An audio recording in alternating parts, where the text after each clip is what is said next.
రంగారెడ్డి జిల్లా మన్సూరాబాద్ డివిజన్లోని పార్కుల స్థలాలు, చెరువులు, ప్రభుత్వ భూములు కబ్జాకు గురవుతున్న అధికారులు పట్టించుకోవడం లేదని స్థానిక కార్పొరేటర్ నరసింహారెడ్డి ఆరోపించారు. రాత్రికి రాత్రి సర్వే నెంబర్లు మార్చి, హద్దులు మార్చి ప్రభుత్వ భూములను ఆక్రమిస్తున్నారని మండిపడ్డారు.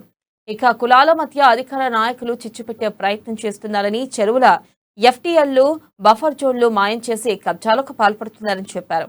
ఇక నాయకులు బస్తీ నిద్ర చెరువుల దగ్గర, పార్కుల దగ్గర చేస్తే బాగుంటుందని నరసింహారెడ్డి విమర్శించారు. అధికార పార్టీ నాయకులు మన్సూరాబాద్ డివిజన్లో పలు అభివృద్ధి కార్యక్రమాలకు అడ్డుపడుతున్నారని, అధికారులను బెదిరిస్తున్నారని వారు వివరించారు. తీసుకొచ్చిండ్రు కానీ వాళ్ళని బెదిరించుకొని మీరు పొద్దున వచ్చి మా ఎమ్మెల్యే గారిని కలిసి చాలా కప్పితేనే రేపు పొద్దున వర్క్ స్టార్ట్ అవుతుంది. ఇవాళ ఏ వర్క్ జరిగినా ఎలిమినార్లా జిహెచ్ఎంసీ నిధులు తప్ప రాష్ట్ర ప్రభుత్వం నుంచి తీసుకొచ్చింది ఒక్కటి లేదు. ఇవాళ మీరు ఓ 2 కోట్లు 3 కోట్లు ఏమైనా తీసుకొస్తే అవి ఎమ్మెల్యే అభివృద్ధి నిధుల కింద సీసీ కెమెరాలకు తప్ప ఇంకా దేనికి ఇస్తలేరు. ఆ సీసీ కెమెరాలు మా జిహెచ్ఎంసీకి సంబంధం లేదు, మేము కూడా ఒప్పుకుంటాం.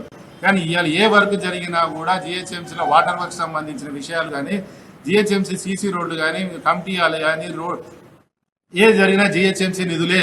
ఈ జిహెచ్ఎంసీ నిధులు కాకుండా రాష్ట్ర ప్రభుత్వం నిధులు తీసుకొస్తే మేము నీకు సన్మానం చేస్తాము, నేను కూడా రాజీనామా చేసి పక్క జరుగుతాను, నీ ఇనాగ్రేషన్ లో కూడా పాల్గొనను. కానీ ఇలా ప్రతిదీ మా కార్పొరేట్లో కష్టపడి అంతో ఇంతో మేము నిధులు తీసుకొచ్చి మేము చేస్తామంటే కాలనీ వాసులలో చిచ్చులు పెట్టేసి ఈ